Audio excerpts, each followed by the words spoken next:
Greetings, B-movie aficionados.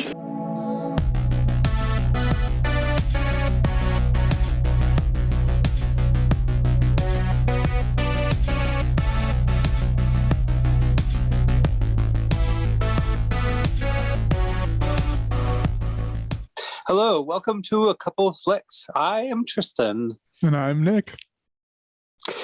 Unfortunately, Zach has to be absent for the time being. You know, he's on a temporary hiatus for personal reasons. But when he returns, we will talk about the film that he chose. So that'll give us something to look forward to. Of course, I keep forgetting the name of it. But Yeah, me too. Yeah, something about like a devil house or something. Gates of Hell, something. Yeah, Gates of Hell. Yeah, I definitely am looking forward to that one. So, but today, I guess this sort of is our part 2 Halloween episode. So, Oh yeah, because the Idle Hands was our first. Yeah. But I guess before we talk about these movies, and it'll be a double feature tonight instead of a triple feature. Mm-hmm. But before we talk about them, is there anything that you want to talk about that you might have seen before I start bitching about the new Halloween movie? Oh, no, not really. Can go right into that. Yeah. Okay. Well, actually, first I do want to kind of hear what were your initial thoughts on it, like when you saw it. So. Initially, I thought it sucked. Yeah. Yeah. Okay. It was pretty. I thought it was pretty bad, at least.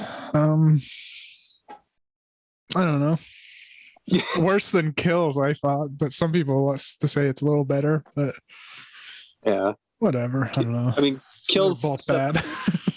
Yeah. Well, Halloween Kills set the bar pretty low already, so it's understandable. I mean, when I went into this just throwing away all of my expectations, basically. Yeah, me too. I had none. Because I had very low expectations for Halloween Kills. So, but this I actually ended up really loving, to be honest. And I know that sounds like I feel like a crazy person because I definitely understand why people hate it for sure.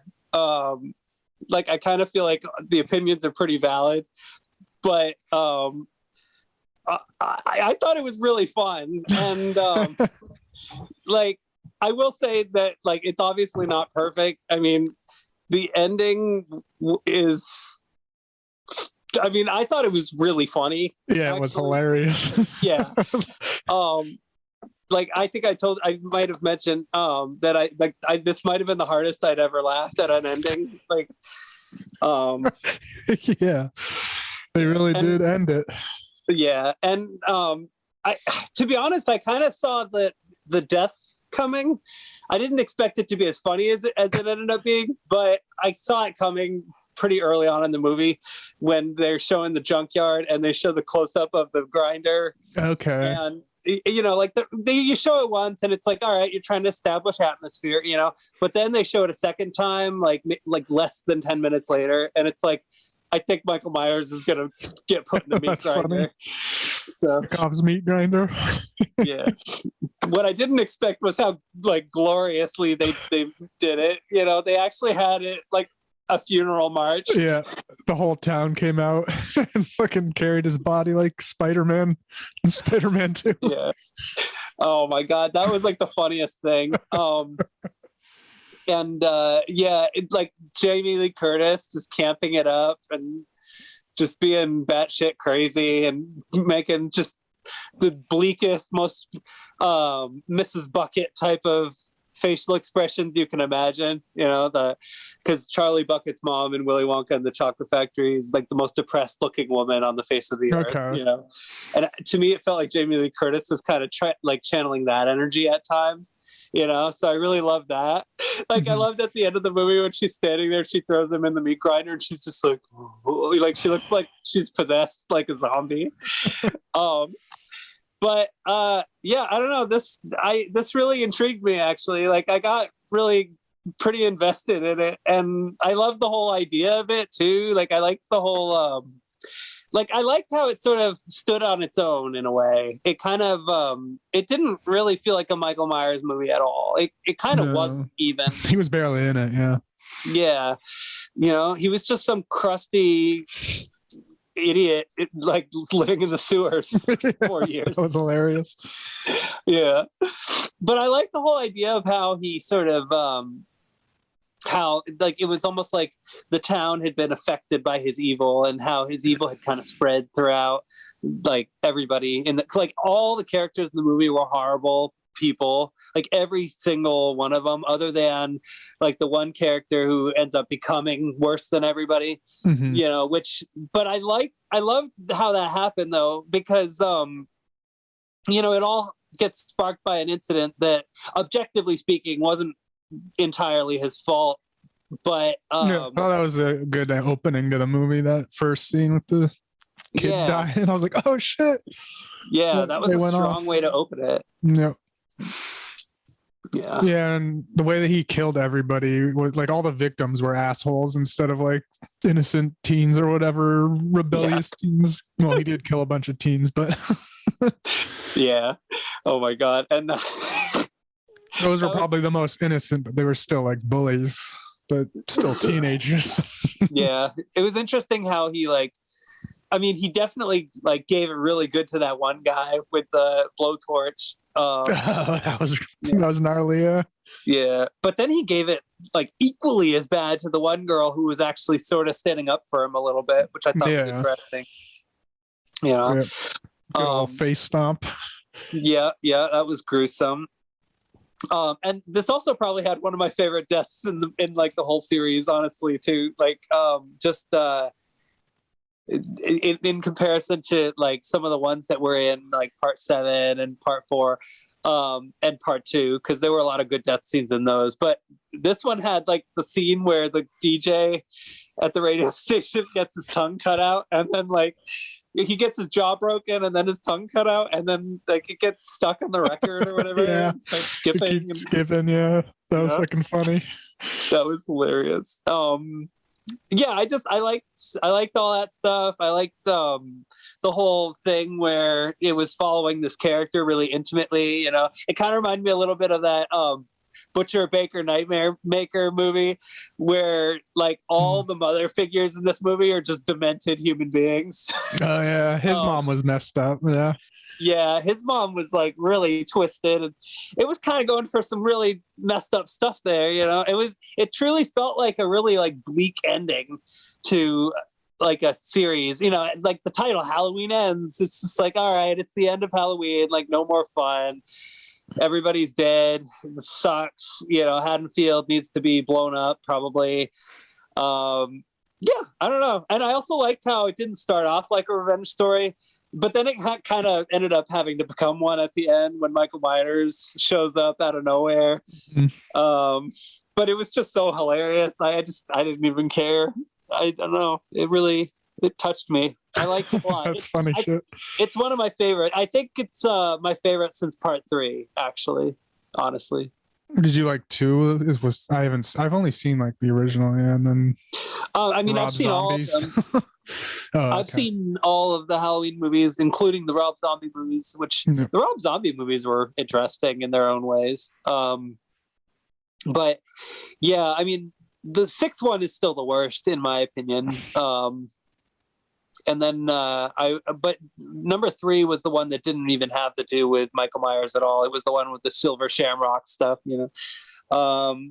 But yeah, Halloween 2, the one that took place in the hospital, the original in 1981 or whatever, that one was interesting. Like it had some interest, like some cool little moments in it. It's kind of silly now when I watch it, but I kind of enjoyed it at the time. You know, the first one is still the best, I would say. Definitely, yeah, that one's great. I love it.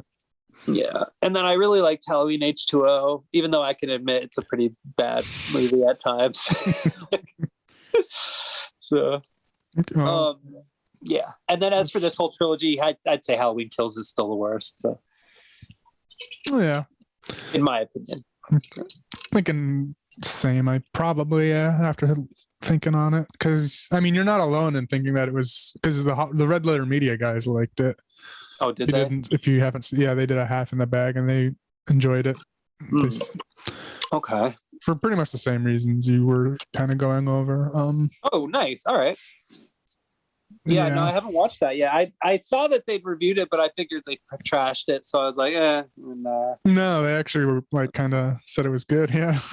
well, somebody told me they did that with the new Matrix movie too, which is interesting. So. I think they just thought that one was okay, but they said that this Halloween Ends was pretty good because it had a lot of good thematic things and it was new, something fresh, and not just same old. Cool. That's cool. I'm glad to hear that they liked it, because I think they've seen a lot of movies. I think they've seen more than I have. So that's kind of like, oh, nice. Yeah.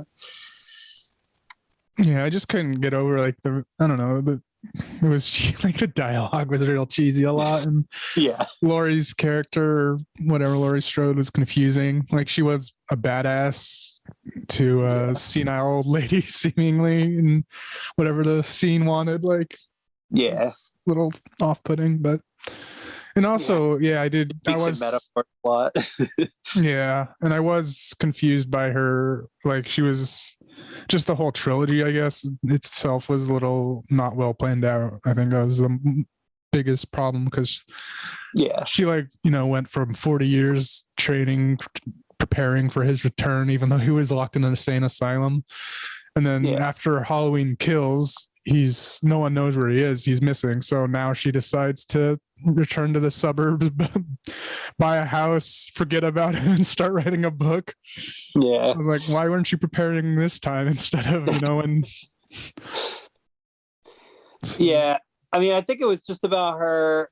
My interpretation is that, like, because in the first film she sort of ends up being the one that more or less like finally decides to kind of go after him after he escapes, because it's almost like she's been preparing this moment. And so like with the first film, since she kind of figured like she'd retaliate, she gets kind of blamed for it in this film, which doesn't really make that much sense, but I get what they're going for with it, like, because like the whole idea of like nothing much even happening since the initial murders, and then having like however many people, like 40 or 50 people get killed in one night. It's like, that's pretty bad. So yeah.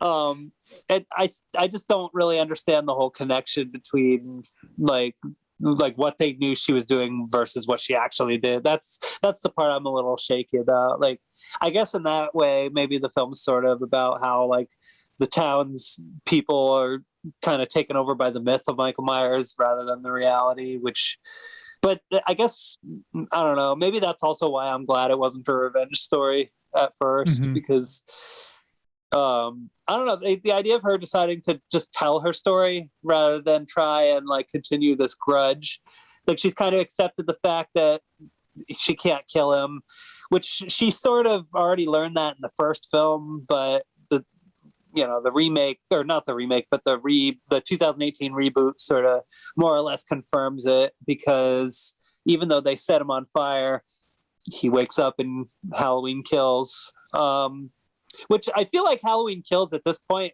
really basically just only exists for Michael Myers to come back and kill her daughter, and that's it. Like, that's kind of the only thing that happened in that movie, other than him killing a bunch of other people and the town going crazy. yeah. I would still consider Halloween Kills the at least, well, although I won't say it's like the worst Halloween movie. I would say it was probably the least surprising, which is sort of why I didn't like it, because like the Halloween movies always tend to surprise me in some way or another. So like even Halloween 6 surprised me, like not just because of how bad it was, but just because of just how bizarre it was. And I feel like Michael Myers was hardly even in that one too. Like there's certain, I feel like they've done this a couple times now, where they'll have a Michael Myers movie where he's hardly even in it. Like, he's not in the first one very much either, in hindsight.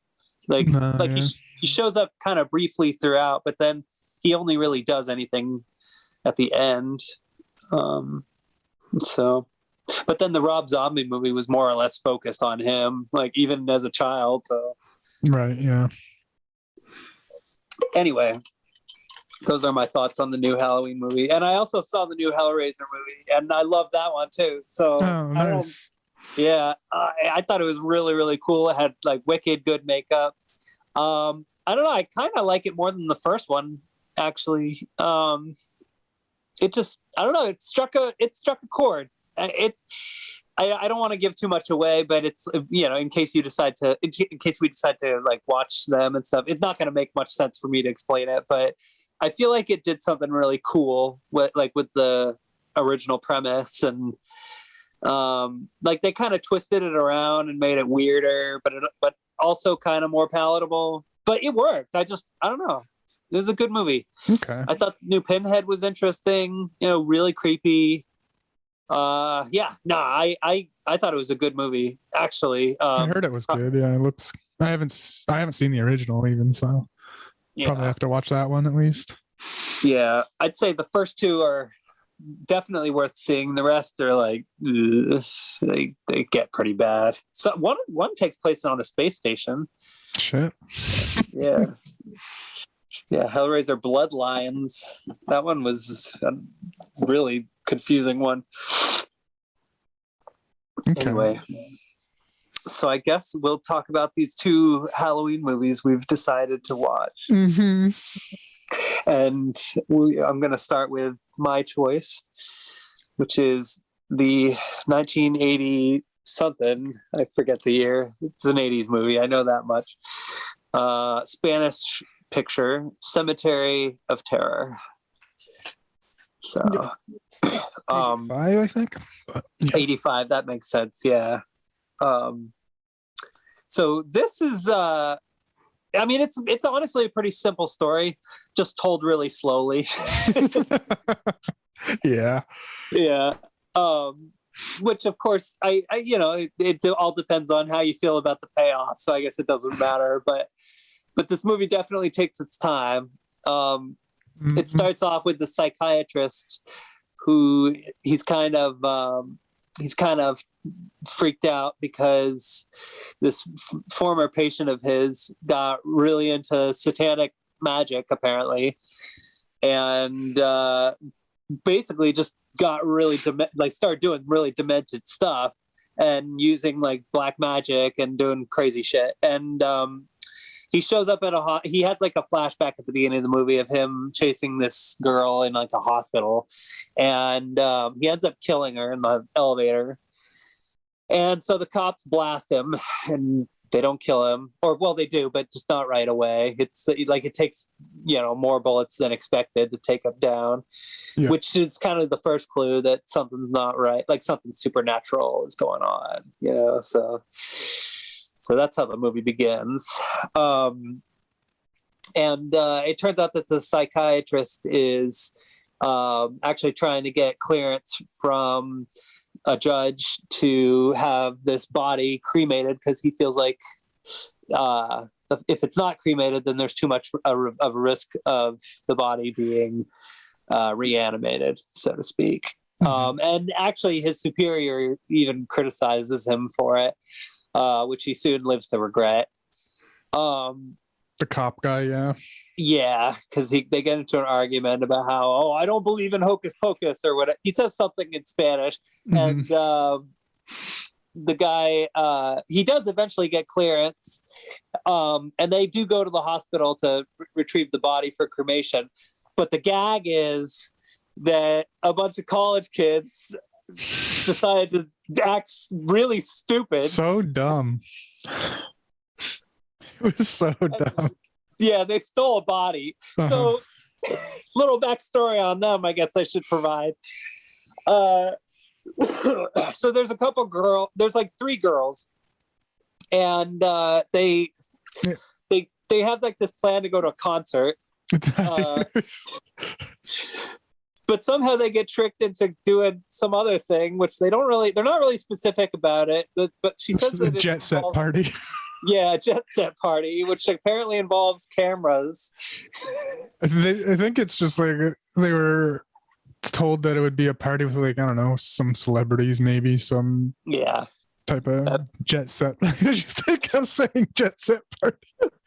Yeah, I mean, I gathered that it was some kind of jet set party, and at first I was like, "Oh, is it because they're on jet skis?" But Yeah, they that was never like. so fucking dumb too. Took forever for that. That was like 15 minutes of the movie, so I'm just getting on a boat and watching some guy jet ski.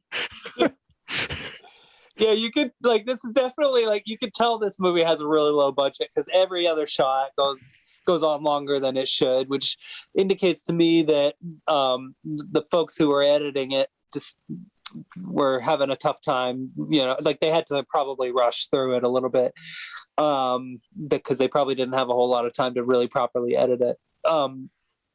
So yeah, we get a lot of vacationing footage, essentially, of these college kids hanging out and partying, and eventually they go to eventually the girls realize they've been tricked because they get to this graveyard. It's Halloween. They get to this graveyard. There's a mansion,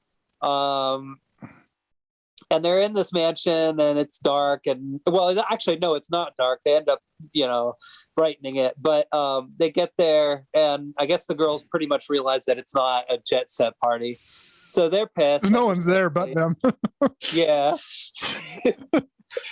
And the guy, he goes upstairs, and one of the guys goes upstairs and gets the book of the dead, essentially, and starts reading it out loud. Devlon, yeah, I noticed like the doctor called the dude Devlon, like Devlon, and the book just said Devlon on it. I don't know. Yeah, that was like some weird. My guess is maybe Devlon wrote it somehow. Or maybe he wrote his name on it or did something. I couldn't figure that out, but yeah, they did keep saying the name Devlon again and again. Let's see. So what happened next? Oh yeah, so they're hanging out. They decide to go and steal a body. It was so stupid. Like, let's do this. Let's reanimate a dead corpse and go steal a body from the morgue. Why? And for whatever, and coincidence upon coincidence, they decide to steal the specific body of the maniac that gets shot at the beginning. So yeah, they're gonna resurrect the body of a satanic black magic user. So they do that, and of course, while they're doing that, they get bored. But the guy comes back to life and quickly kills everybody. When they revive him too, it like just started pouring rain. That's why they left. Yeah, like, and that's they're like swimming in a pool basically. Yeah, it rains really hard, but it's not raining anywhere else. Like, I loved how like it cuts away to like the guys are driving on the road or whatever, and then there's the other kids who quickly join the plot. Yeah, there's like children that come in later to the same exact location, and it's not it looked like it hasn't been raining at all or anything. Like a scene later. Yeah, and it turns out some of those kids are related to the chief, the police chief figure who shooed the psychiatrist. Yep. So let's see. So yeah, the college kids, they all get chopped up. One girl gets actually a couple of them get gutted, but the one girl gets it really bad in the closet. She gets all of her guts ripped out and stuff. That was gnarly, yeah, so you get some good gore, and the one guy ends up managing to fend him off, but then that's when you realize there's other shit going on besides this one guy going around killing people. He's also using black magic, and so the guy picks up an axe, but then the axe comes to life, splits him in the head, kills him. Windows and doors are slamming and shit while he's getting chopped in the head. Yeah. Now here's where the plot starts. So there's a group of kids, because it's Halloween, hence why I chose this movie. And of course, they're not trick-or-treating, though. They're just kind of walking around carrying lit pumpkins. And one of them is jack-o'-lanterns, yeah, and one of them is like, oh, well, let's go to the cemetery. And so they go there. they hitchhike there. Actually, some guy in a van shows up and gives them a lift to the cemetery. 80s were a different time. Oh yeah, he even had the big spectacle glasses and everything. Like I laughed. So let's see. So then they get to the cemetery. They're wandering around. They're getting all spooked out. And then something actually kind of scary happens. One of the graves blows up, which that got me. I gotta admit that kind of freaked me out a little. Actually, there were a few things in this movie that kind of freaked me out. Like the Devlon guy's face creeped me out too. But yeah, so that happens. The grave blows up. They run to the mansion. And I think this is around the time that the Devlon guy shows up. Well, he was there the whole time, right? After killing those people. Yeah. But they run into him pretty shortly after they get there. Yeah. He chases them around the house. A couple of the kids make some dumb decisions along the way, but somehow I was never worried about those. I knew none of them were gonna die for some reason. I was like, they're not gonna kill any of these kids. Not one's gonna die. Yeah, because the film makes the choice of making these kids actually be like the only likable characters in the movie. So it's like, yeah, everybody else who's died so far has been pretty shitty. So it would make sense that they don't kill the likable characters. Even though they do make some pretty poor decisions. Like at one point they're hiding in the attic and the kid with the Michael Jackson coat decides to dart out the door for no reason. That was a funny coat. yeah. I laughed. Yeah. But let's see. But eventually they managed to escape.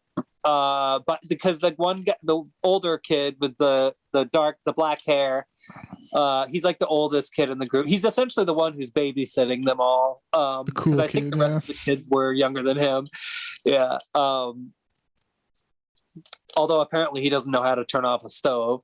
Anyway, he gets the axe from the guy who accidentally got possessed and killed himself or whatever.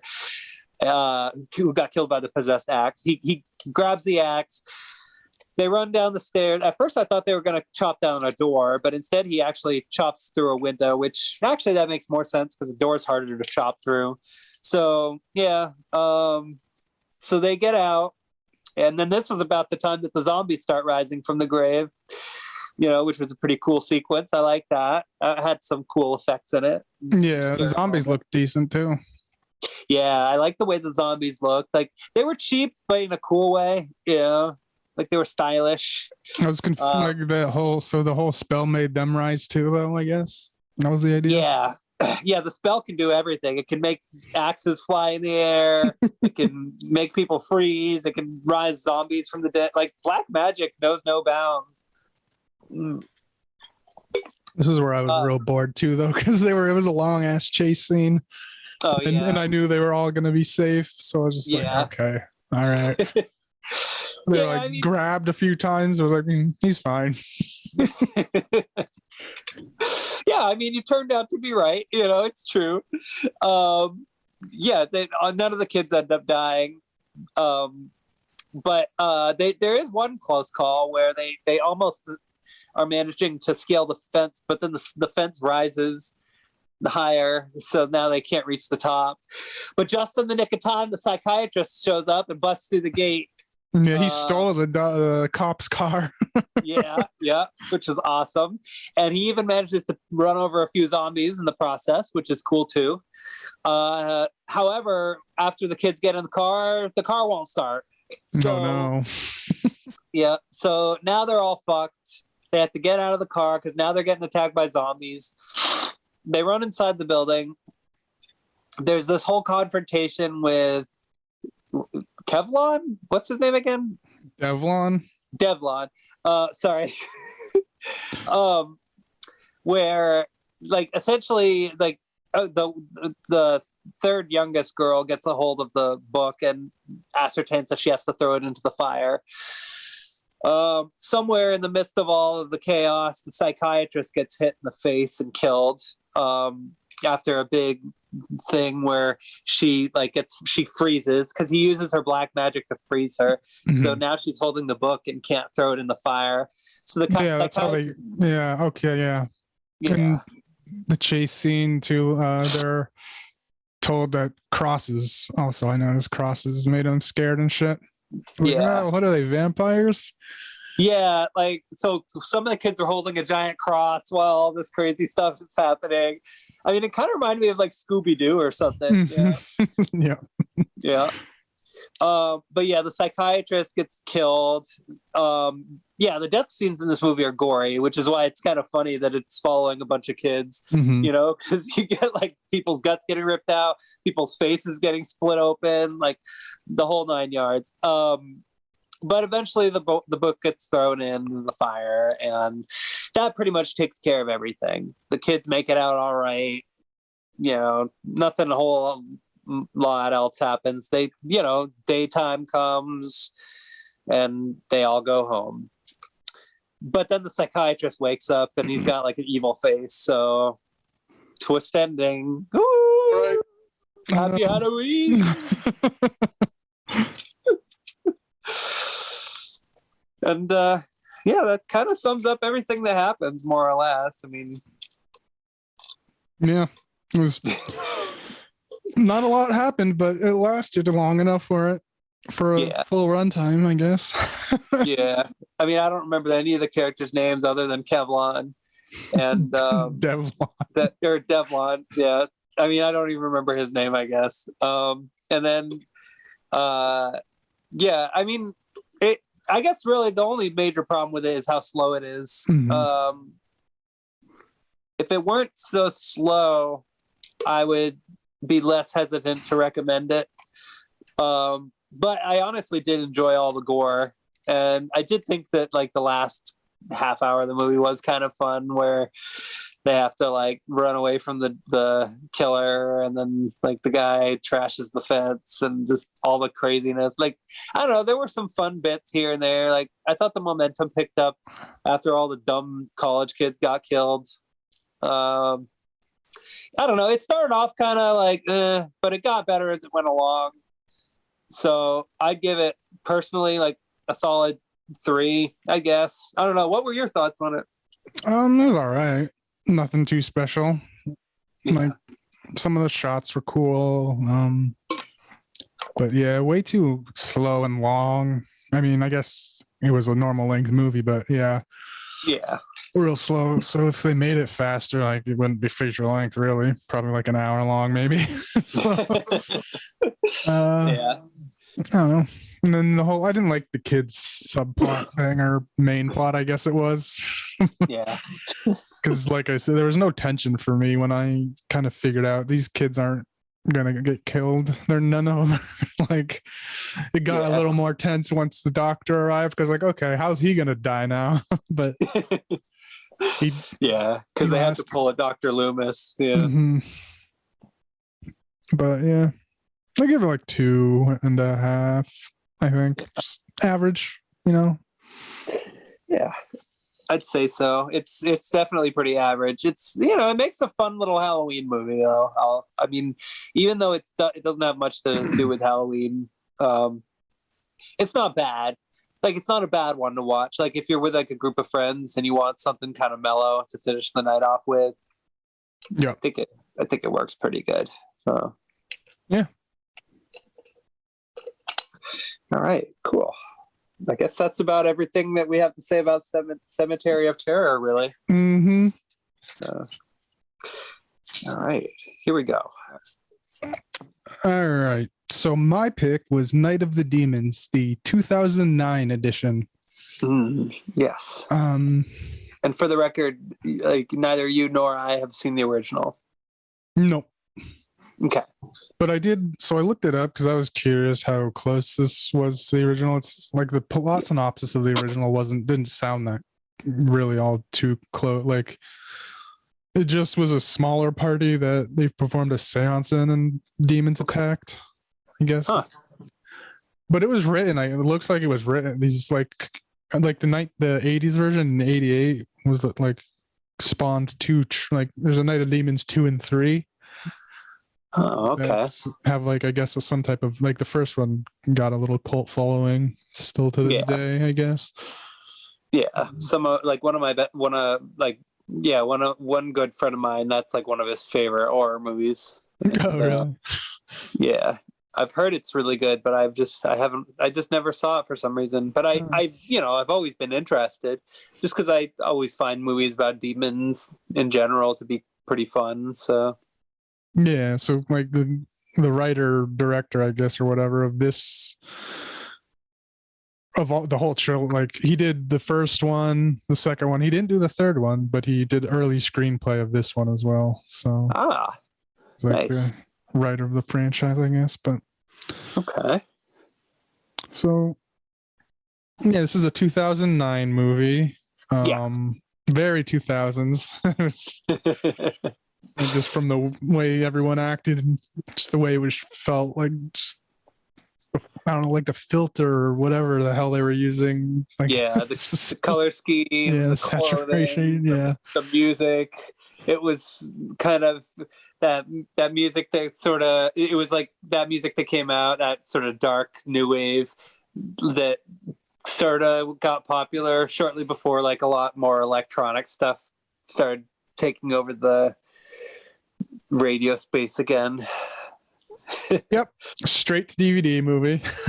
Yeah. Well, and this, it stars the kid from Terminator 2, T2. Oh yeah. Edward Furlong. Yeah. Yeah. Stars him as, like, basically the main male protagonist. Yeah. And then some, like, I don't know who else the hell I didn't. Oh, well, Shannon Elizabeth's in it as well. She's the only other notable name that I really could pick out. Yeah, and she definitely, like, I thought she was gonna play like a smaller role than she actually does. Like, yeah, I did too.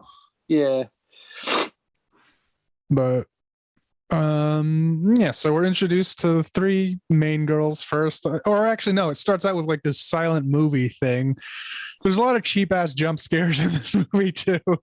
Yeah. Real cheap. Like, one's right in the beginning before the movie fucking starts. It's just a random scream, but yeah, it starts out with just this silent movie type thing, kind of showing part of the backstory, a glimpse of the backstory of just some lady getting chased and then jumping off a building, ending it. But like her head pops off. Like pops off. Pops right off, yeah. Yeah, which kind of like makes it funny. Yeah. So it made me think of like Monty Python or something. It would look real cheap too, yeah. Yeah. It's like it just makes me think of like a skit they would come up with, some guy getting hanged and then his head popping off the rope. Yeah. And then we get a flash forward 85 years later, Halloween night. We see our main trio of girls getting ready for some Halloween party that Shannon Elizabeth character is throwing. It was very hyper sexualized to her or whatever. Horny. It's a very horny movie. Yeah. So like the two of the girls are dressed as cats and they like argue about, oh, I was supposed to be the cat, and they just call each other sluts and shit. And then the main girl, they wear clothes that leave very little to their the imagination too. Yeah, one girl's are basically, her boobs are like basically falling out the whole time. Yeah. I mean, they make fun of it during the movie. Like the main girl, who's obviously the main girl, when she shows up, because she's like, oh, why aren't you dressed, sexy or whatever? And she says, because it's Halloween and we're supposed to be scary. But hers was not that scary. She was like, I don't know, some adventure action lady girl who just had like a couple of scars, but like a ripped shirt. Yeah, but she thought her costume looked disgusting. Like, but yeah, the whole boob thing, it actually does factor into the plot, surprisingly. Yeah. Which I didn't expect. That was nutty. Some nutty shit, yeah. Yeah, I thought it was just going to be some dumb thing at the beginning, and that's it. But No, yeah, the whole hypersexualization thing was, part of the plot. yeah, So there you it's a go. smart move. Yeah. We see a couple of dudes, I don't know, chilling on a porch too. They shoot some teenager with a paintball gun. Yeah, because he steals some kid's Halloween candy. Yeah. He's like, no costume, no candy. As they shoot him. And I laughed when he shot him because he did the Wilhelm scream. He was like, oh, or whatever. Like, yeah. So these are just two characters that are basically in the movie to die. Well, actually, no. The one that was, I don't know, the doctor one, I thought was going to be the one that didn't make it long, but just for some reason he had the buddy, like the other one, Dex was his name. yeah. I thought he was going to make it longer than he did, but yeah. Either way, these two guys were side characters, and then we are introduced to Eddie Furlong's character, Edward Furlong. I don't know what he goes by. I think it's Edward Furlong these days. Okay. Yeah. I mean, from what I understand, since the last Terminator movie, he's doing a lot better. Because he had a lot of drug problems in real life for a number of years and a lot of domestic issues or whatnot. But yeah, I think these days he's gotten sober and all that stuff. So, which, yeah, being in the last Terminator movie, I think helped out his whole career and life a lot. So that's good. Yeah. Yeah. Wonder where because he's a drug dealer in this too. So yeah, well, yeah, he actually was kind of interesting in this. He did a good job actually, making the character realistic. Which, I mean, whether or not that had to do with his own issues is a different story. But regardless, it was pretty strong casting. So. Yeah, I liked his character in this. Yeah, he did it well. So he's basically a drug dealer, and we're introduced to him too. But he's I guess he owes some, the upper guy that deals to him. He owes him some money. He goes he owns a strip club too. It's funny. He goes to meet him, and he's just getting the dude that he's owes money to is just getting blown the whole time. Yeah, while he's just talking to him. Yeah, and very uncomfortable. He's just kind of, yeah. I mean, he plays a very human drug dealer. So, and then so he knows about this party that the girls are going to. That he's just gonna make all of it in one night, hopefully. Yeah. So yeah, everybody shows up. Some typical Halloween party. You see Jigsaw. Yeah. You see that? yeah, that was funny. This movie didn't come out too much later than the first one, I assume. Right? Yeah, let's see. The first one was, I think, 2003, 2004, one of those years. So yeah, this came out definitely in the midst of the whole Saw craze, actually. Okay. This one probably came out around the time of Saw 6 or Saw 5 even, maybe. Oh sure, okay, wow. Yeah.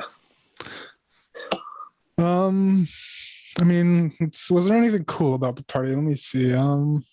I mean, at one point they turn the lights off and then they turn them back on, kind of but they're all dark and red and blue. And there's okay, they don't really have. Oh, there was that one random scene with the mirror that was. I didn't really understand that. Yeah, it didn't make sense anyway either to the whole overall plot of the movie. Why did that? Looking back, why did that happen? I don't know. Yeah, my only guess, the only thing I can think about is she might have been having a premonition of some sort. Sometimes those get thrown into horror movies, but usually the characters somehow acknowledge the fact that it's a premonition or something. Somehow it gets acknowledged, but it didn't in this. It's just something that kind of happened, but it didn't get ignored. She reacted to it and freaked out her friend or got her friend to go up and look, and all this stuff. Like they spent like a whole 5 minutes dwelling on it and like trying to figure out what happened with this mirror and all this stuff. Yeah. Like at one point she's like, "Oh, there's no hole." She's like looking at it and she's all Yeah. confused. And She just thought it was some prank set up by the lady, but yeah. And so they did this whole setup, but then they never explain it again. nope. So that's a waste of time. That added to the running time right there.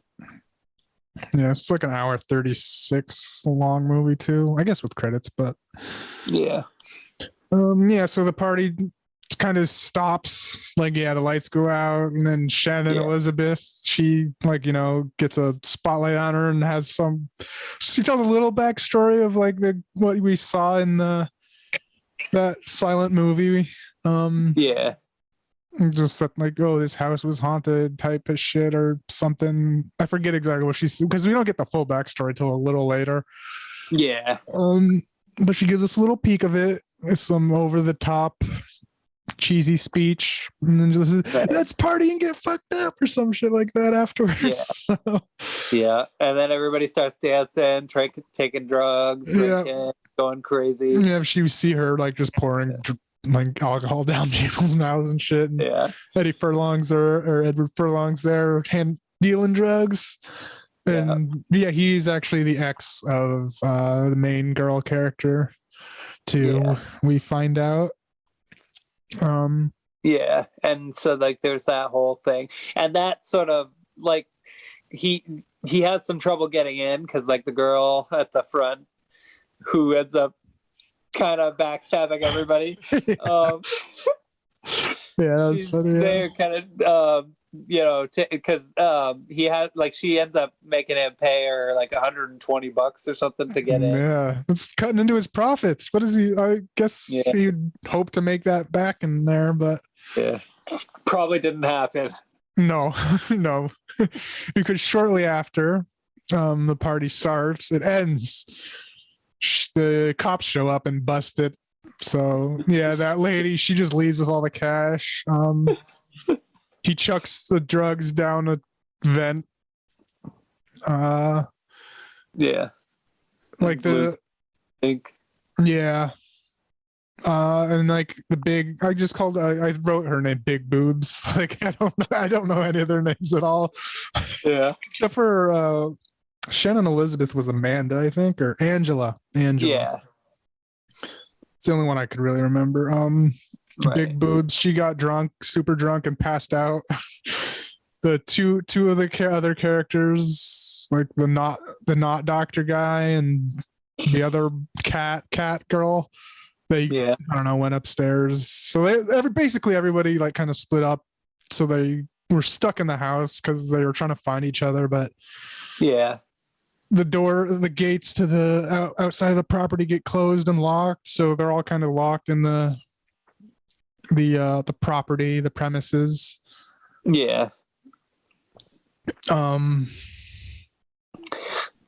I think later on in the movie there's even confusion about what time of day it is, but I mean, we can get into that later. Well, so they go downstairs before even the gate's locked, because Edward dropped the drug. He wants to go downstairs to the basement to get them, and so they find like the basement's, this is an old house. The basement was built in like they say Prohibition era, so there's like secret doors in the tunnel underneath the next door or whatever. So they find just a secret door where his drugs were, but also a bunch of dead bodies were there. They find skeletons. Shannon Elizabeth very enthusiastically announces. Oh yeah, she loved it. Yeah, she thought it was cool. Like, there's dead bodies down here. She brings them all down, and one of the little corpses has like a golden tooth, and she's like, "Ooh, is that gold?" She tries to reach in, but the skeleton chomps her finger, gets a little bite on her finger. And that's when we were first made aware of something's funny going on, because she's immediately like what's going, like dazed. Like it doesn't even take any time to kick in. She's like out of it basically from then on for I don't know, 10 minutes, I guess. Yeah, she gets all freaked out by the bite marks, and then she starts seeing weird stuff. Like at one point, she sees like claws and things. Yeah. She goes to like the bathroom, and like her face turns all demony too. Yeah. So they all realize they're kind of stuck in there after that, right, with the gate locking. They play spin the bottle. Yeah. That was silly. Like, yeah, grown adults playing spin the bottle. Okay. But Shannon Elizabeth comes back from like going to the bathroom because she was feeling sick, but she comes back all, I don't know, sexy and devilish, demonish, yeah. I guess. You know something's up because her whole demeanor changed. Yeah. They play spin the bottle. There's a girl on girl kiss, and then they do a guy on guy kiss. And then and they got all uncomfortable, which is when I knew for sure they were gonna get killed. Yeah.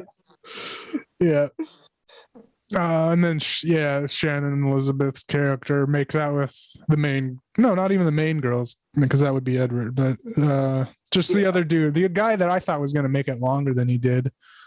Oh, the guy who they invited afterward, because the one girl got all like googly eyed over him, or whatever. Like he was standing there and he was kind of posing and kind of looking cute, and she was just like, oh. Yeah, they had something going on, because they, even before they left for the party, they knew he was possibly going to be there or something. So yeah. So she makes, like, they had some, like, Shannon Elizabeth makes out with him, and then the other cat girl gets jealous, kind of says, "What the hell?" and takes him upstairs, and they start banging. Like, well, you see him after they make out, you see him all kind of dazed like she was, like, right. But it doesn't last that long. They start doing it upstairs. Him and the cat girl. Yeah, and then shortly after, he starts feeling strange too, which it's like the passing of the demon. Yeah. At this point, I wasn't sure if they were passing along, or just like, zombified, infecting, which turns out to be the case. Yeah. Yeah, she was turning them all into demons, and that's why the skeletons were going missing in the basement. Yeah, we see later they go into the basement. Not all, the only one, but skeletons start disappearing once everyone starts getting possessed. Then it was funny how the cat girl got possessed too. They start, there was a sex scene, and then they like, if you're gonna put it in there, you gotta and like worms and shit started just popping out of it, like her eyes and mouth and tits and shit. So it's like, oh god. Yeah, there were a lot of close-ups of like worms on people's body parts. Yeah. They didn't. It's a very wormy movie. A very wormy Halloween movie. Yeah. I really like the practical effects. The fact that it was like mostly practical makeup, like, and the gore effects weren't all like cartoon CGI stuff. Like, I like the fact that they kind of went old school with it. You know, some of it looked cheap, but I still liked it more than the CGI stuff. So, yeah.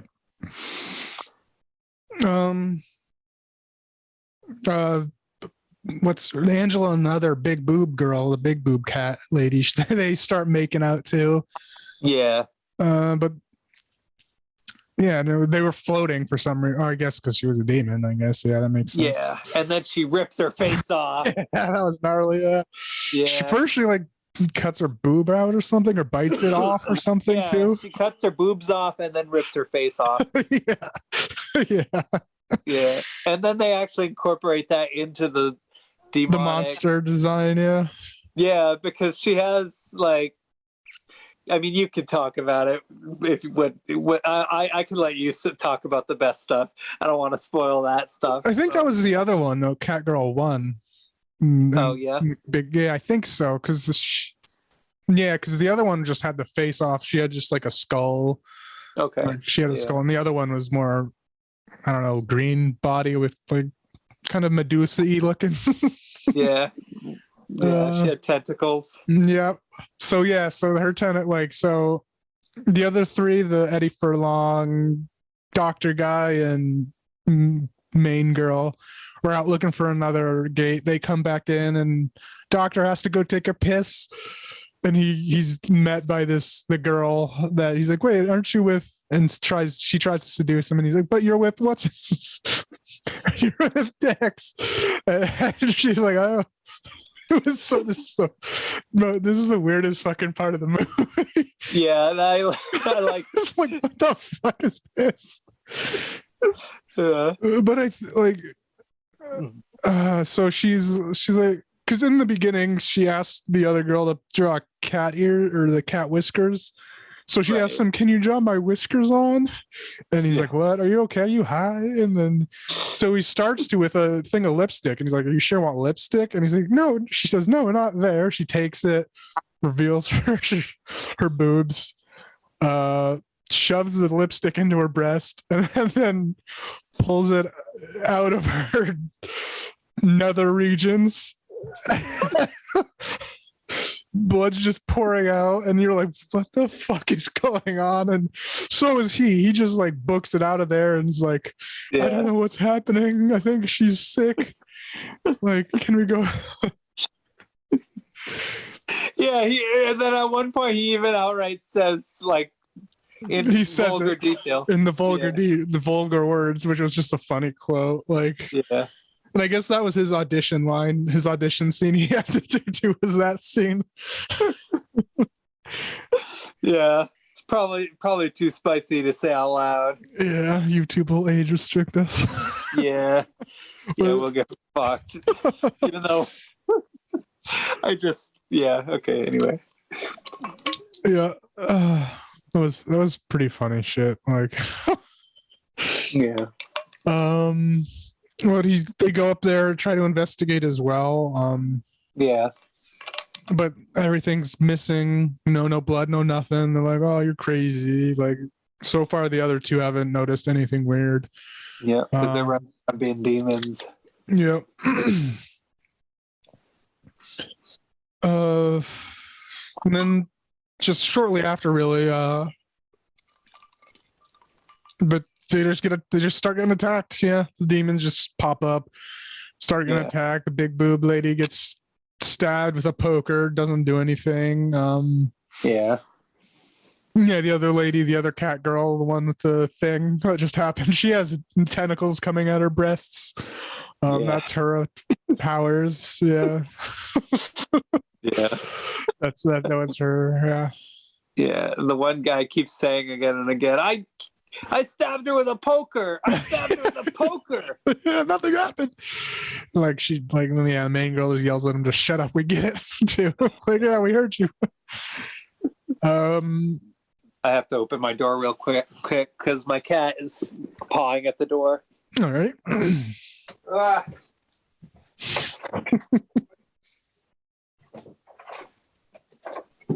Okay. My apologies. Yep, no worries. So we go. They're getting chased around by the demons. They try to escape downstairs because they remember they were told there was a tunnel possibly leading to the next door.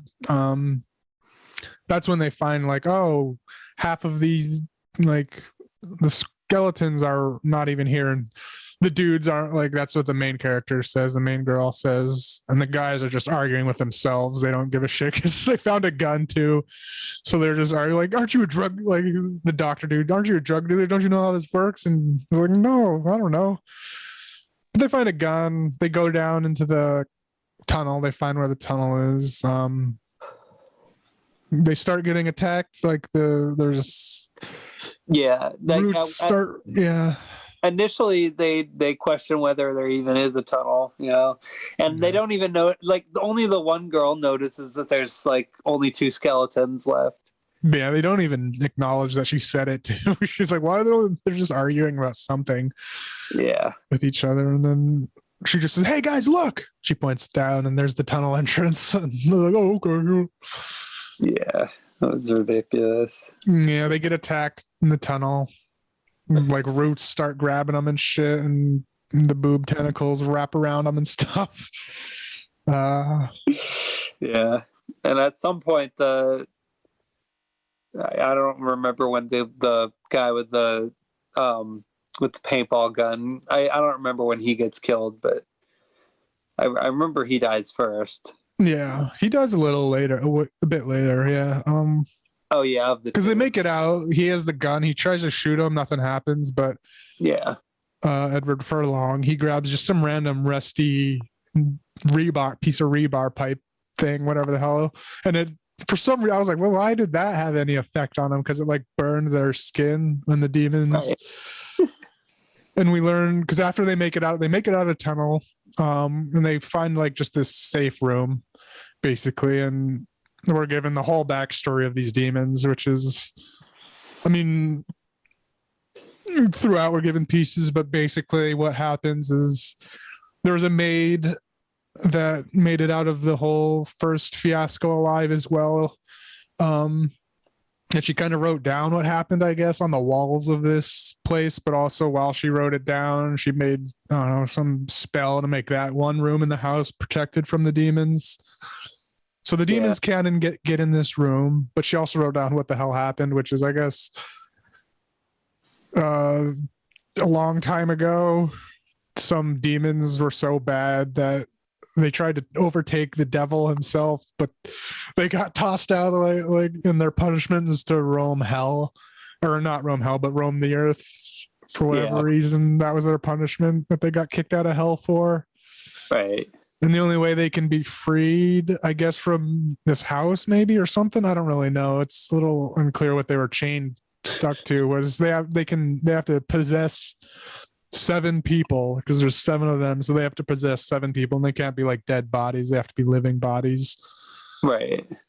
So we're given the first scene of the lady, hanging herself was because she was the last one alive. She was tricked by the demons to, gather some people in there and for bodies for them to take care of or possess.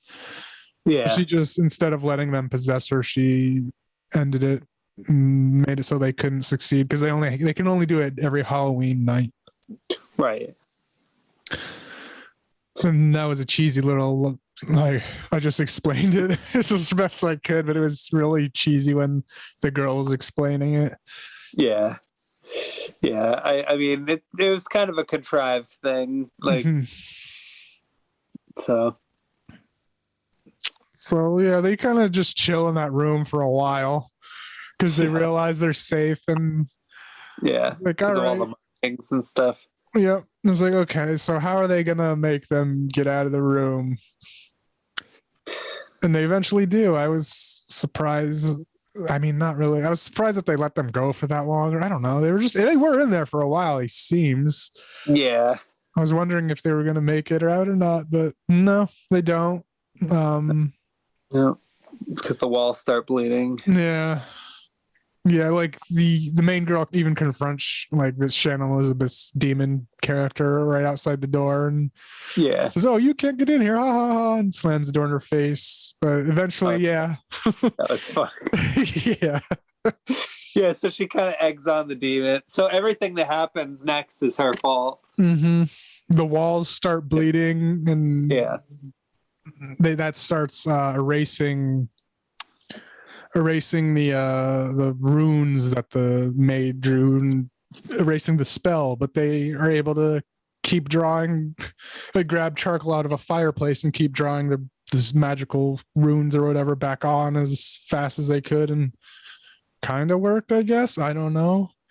Yeah, it seemed to. Yeah, because the wall, which makes, again, this is a plot, like they were punching through the walls. So I assume like the walls that were getting like blasted out were taking out some of the magical seals. That's my guess. Yeah. So how would they redraw them if the walls were getting blasted off? I don't know. It was confusing, but they tried. Mm-hmm. And this is how I thought they were, because they were described as like trickster demons. They did illusions and tricked people, and also the way to pass it on was through kissing or biting or sex, and they were like sexy demons. Like that's another way they. So that's why it was a very horny movie, was because the demons were pass it on through sex and shit. Right. And then so yeah, they get tricked to make it think it was daytime at first. Yeah. But they notice once they get to the front door, like, oh, this isn't right. Something's wrong. They chuck a bottle through the door. Boom, they reveal it's still nighttime and they get attacked. Yeah. So that's when the doctor dies. Right. They basically used him as bait too to just run back up into the sealed room.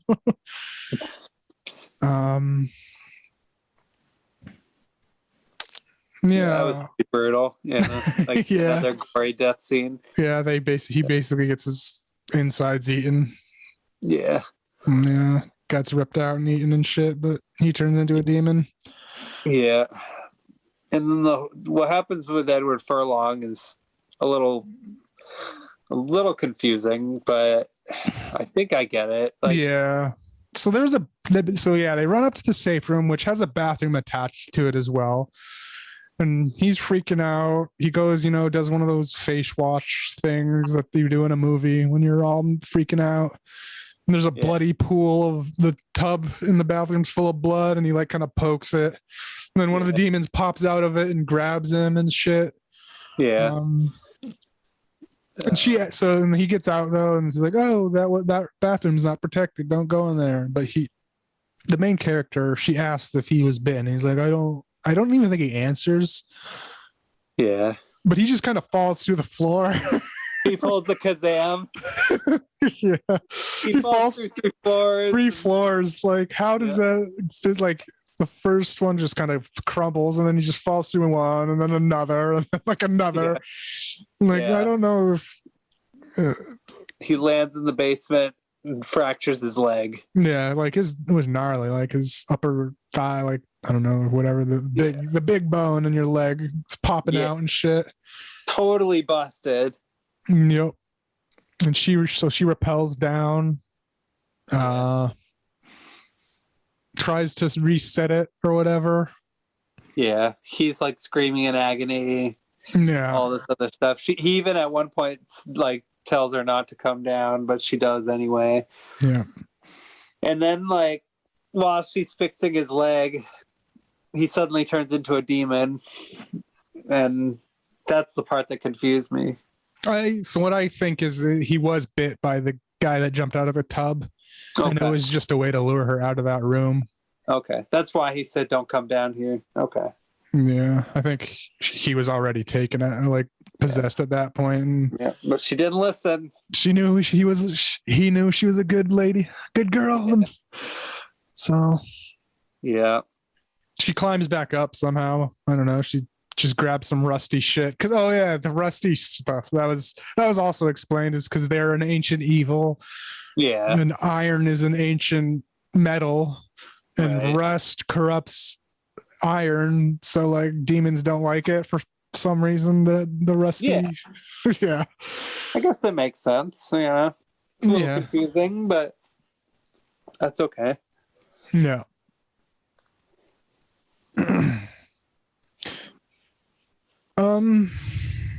Yeah, and then she just has like a big old. After that, she climbs up, has a big kind of preparations little. No, not a montage, but like, it, like jump back and forth in time between when the lady was hanging herself and her like putting the noose around her neck and doing that whole thing and jumping out the window as the clock strikes 7 or whatever. Cool. So yeah, she's prepping up.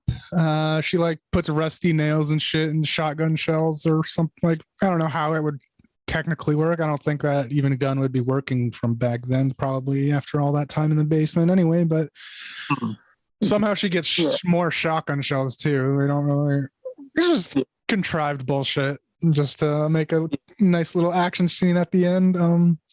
Yeah, it's a pretty fast-paced movie overall. Yeah. Especially when shit starts going down. Yeah.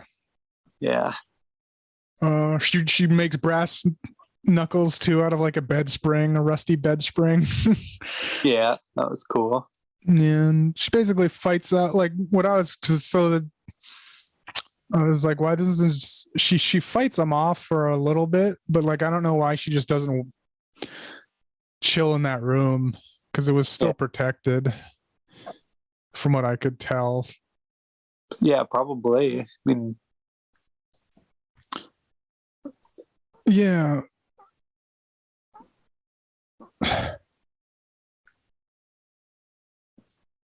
Yeah, like I'm not seeing like it's because she was I guess maybe it wasn't because like she fights him off, she shoots him and shit, but I would still at least just wait for them to come. If she's playing a waiting game, like why would she go to them?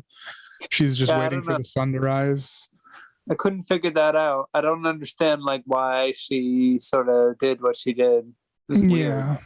So she, shoots him up, with rusty stuff and it works, for the most part, but runs out of bullets, doesn't have much left. So she kind of does what she jumps out the build I don't know why she couldn't just wait again until like because it was it was like light when she was about to do this like jump out and hang herself like the first girl did. It was already light, like just wait at that edge and if they start coming then you can do it.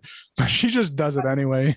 I feel like she did it for nothing. Yeah, she totally did it for nothing because like the demons they're coming but like they don't even like make it to the doorway of like that room she was in before the sun rises and they all turn to dust and then she like jumps off as the sun's rising and you're like, well, why'd you do that in the first place? I don't know why and I was disappointed when it turned out that it was just because I thought it would have been funny if the character just killed herself for no reason. I didn't because it lingered on her too long. I figured it probably was fake. And it turned out she pulled a Heathers. I just thought she might live. I didn't expect her to. Like I thought she might have like a knife that she could cut, but no, she like did a thing around her waist so it didn't kill her. Just made it look like she hung herself, I guess. But she pulled one of those gags.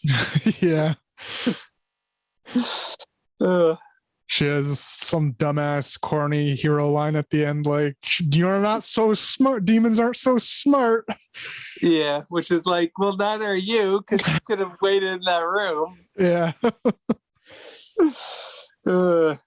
Oh well. Yep. Did you watch the end credit scene? I don't think I did actually. What was it? It was hardly a scene. It was like just a reuse of the main, that big drug dealer getting blown by the girl. And she said, "Are you finished yet?" And he was like, "No." That's it. And I think that it was just like a copy and paste from earlier in the movie when he It's so silly. It's like the end credit scene for Planes, Trains, and Automobiles where that guy at the office is looking at the pictures and can't decide. And then after the credits, he's still in the office and he still can't decide. Anyway. That's okay. So what were your overall thoughts? I thought it was fun, Yeah. Little silly, a little crass, but fun. Yeah, I agree. Like definitely, it was, 2000s, early 2000s movie. Yeah, it was decent. Like it had a fun pace. The characters were at least distinct enough that like it was interesting to see where they went. The makeup, and the gore effects and all that stuff, not all of it was great, but some of it was pretty cool looking. I enjoyed it. I enjoyed it a lot. I thought it was a lot of fun. It's a solid little cheesy horror movie. Yeah. What would you give it on a scale of 1 to 5? I'm leaning toward a 3, but I was gonna say 3 as well. It's pretty fun. It's good watch if you want something cheesy, corny, Because like the plot wasn't all like you kind of knew who was gonna die when and how, and the plot was fairly predictable, but still pretty fun, cheesy. Yeah, definitely. But overall, pretty fun little Halloween movie. So Yeah, and Edward Furlong was good in it. So was the main girl was all right. Shannon Elizabeth was good in it as well. So yeah, definitely. It was fun to see her in another movie too. So.